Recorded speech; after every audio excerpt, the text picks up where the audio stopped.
Willard Crose. Okay. Where are you from? Keithsburg, Illinois. Okay. Tell me about your growing up or going to school. Well, I was born on November the 9th, 1925. Had a, what do you call it, the midwife delivered me. Okay. I went to school till I was 16 years old, and I quit to help my parents out during the Depression. I turned 18 on November 9th, 1943. I was in the Army. January 16th, 1944, I volunteered. Okay. So World War II was going. Yes. And so you volunteered. And where did they send you for training? Camp Blanding, Florida. Okay. 17 weeks. Then I went to Camp Shelby, Mississippi, and joined the 69th Infantry Division. Okay. Tell me about what was the training like? Was it fast-paced or was it? It was hard. Mm-hmm. 17 weeks, and we had a 25-mile force march. You walk two and run one. Run two, and walk one for 25 miles. We got back, the captain said anybody who has water left in their canteen can get a weekend pass. I had a lot of water in my canteen, so I got a weekend pass. We stayed there for a while and trained, and then we went overseas. Left there and went to Camp Kilmer, New Jersey. And we boarded a ship and landed in Southampton, England. Well, do you remember the name of the ship that you were on? SS John Erickson. Okay. It burned up in the New York harbor. Had a load of German prisoners on it. So that was the end of that. We landed in Southampton, England, and from there went to Le Havre, France, and from there up into Germany. Okay. Now, you were already with the 69th Yes. Infantry Division. Yeah. And once you landed in France, were you in immediate action combat? No, not till we got to Germany. Germany, okay. I think the name of the town was Dahlem, Germany, where we first got into battle. And describe what the battle was like. Pretty tough Mm-hmm. to describe it. We took the town, and I was on patrol duty back and forth on the street.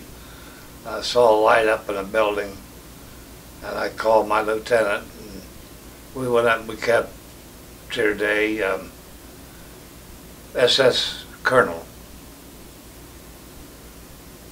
He was flashing signs to somebody where we were.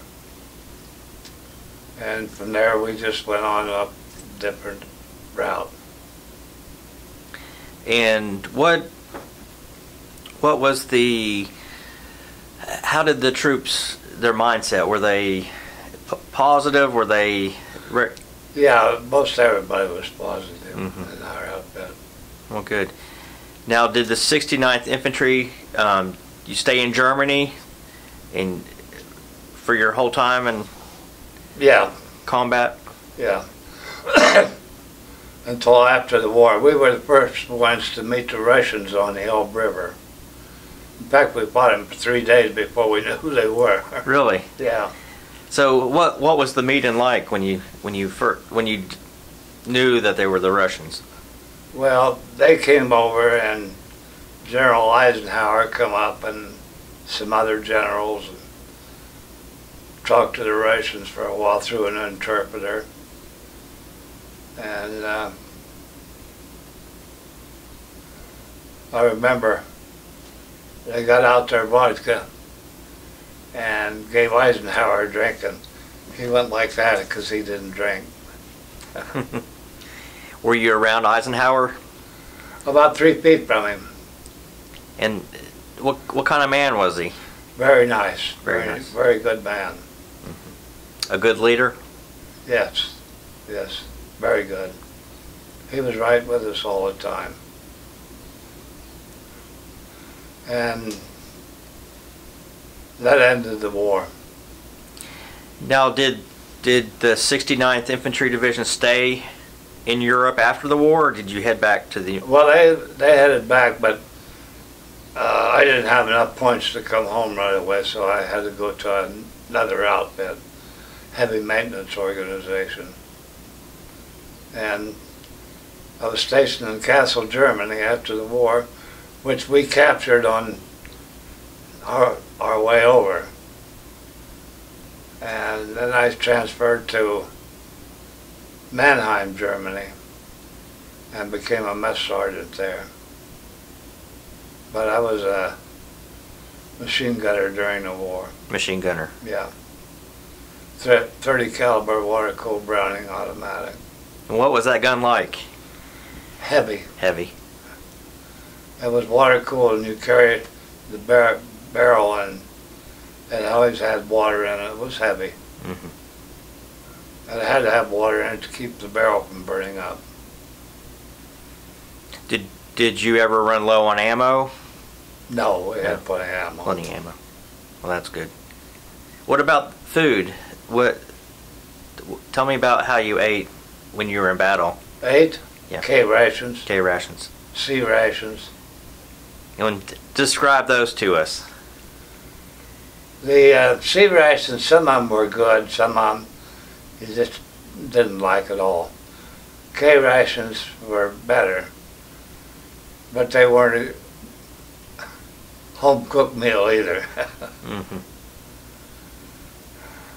So after the war, you were a mess sergeant, and then tell us about how you made it back to America. Well,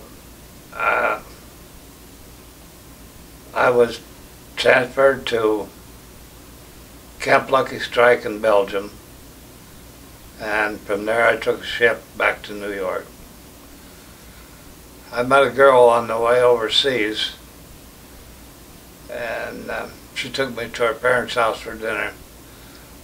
I didn't write her name and address down, but I wrote to her when I was overseas. Somehow I remember her name. And when I come back, I had one date with her, back to her parents' house. And I went back to Chicago, Illinois, Fort Sheridan, and got discharged. And worked in my hometown for a while and didn't care for it because it was too small. And I went to Wyoming and was working on the railroad.